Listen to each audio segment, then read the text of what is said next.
We don't have the camera crew here all the time. Boom mic! Oh, I didn't even know it's the boom mic! I don't want us to have a shallow story, but I want us to have a story that we know we can really execute and deliver. The way we approached Starhawk was different than the way we approached other stuff in the past because we knew that we had a really fun, successful recipe with the multiplayer. And what we wanted to do is kind of take it in a slightly different direction. And so we didn't want to do just kind of what's become the bog standard sci-fi. We wanted to give it some kind of twist, something kind of unique. There were two lines that we really needed to avoid. And one was the Space Marine line, and the other was the military line. We wanted to find something in the middle that felt like it could really stand out in that crowded market. And we ended up settling on Western because that seemed like an interesting mix of two genres. You know, we retain a lot of the tenets of the sci-fi. We've been very conscious of making it accessible for people to kind of grab hold of and hopefully take on as their own.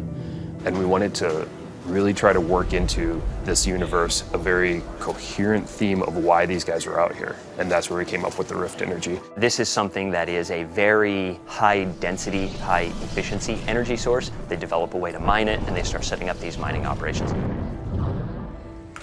More and more people made the rush out to the frontier to try to seek fame and fortune. Unfortunately, life as a rifter was fraught with peril and a lot less fame and a lot less fortune. It's only then that we discover that Rift energy has that little dark side. If a human is directly exposed to it, it induces this transformation and they mutate. The Rift energy permeates their body, their mind, and they end up becoming enraged, hell-bent to protect the Rifts from the Rifters. And that's one of the factions in our game, the Outcasts. And they form these roaming war bands that go from corner to corner in the frontier, all the distant colonies. And that's the backdrop against which our hero shows up. We wanted there to be a face, a character that in our now included single player campaign that would really connect with players. That's where our character Emmett Graves comes in. What was the question?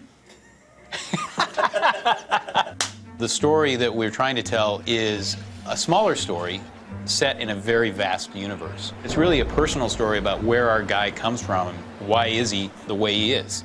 Emmett and Cutter, their gearman, basically travel in their dropship for many, many years throughout all the distant systems in the frontier. And they become rift salvagers. And so Emmett ended up being almost like a hired gun, like a gunslinger, protecting claims, going to colonies that were being attacked by outcast warbands. Heads up. You have a group of pissed-off scabs coming down at the spies.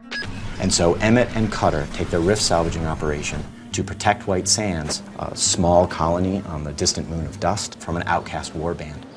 And you are brought in to bring to justice this outlaw. Anybody that comes out here has a plan or a problem. I came back with both. I hope they find really a satisfying story experience where they can learn the ins and outs and feel like at the end of this whole campaign, they've mastered a lot of these build and battle elements and a lot of these new kind of innovations we're throwing at you. It's good to have a good single player game. I love that in multiplayer games because I like to go through single player, get comfortable with all the different weapons and figure out all the different tactics. And, I want to know this game before I go into multiplayer so that way when I go multiplayer, I already know what to do, I'm good. We got a ways to go before we can stick that together into a spaceship engine. Engage!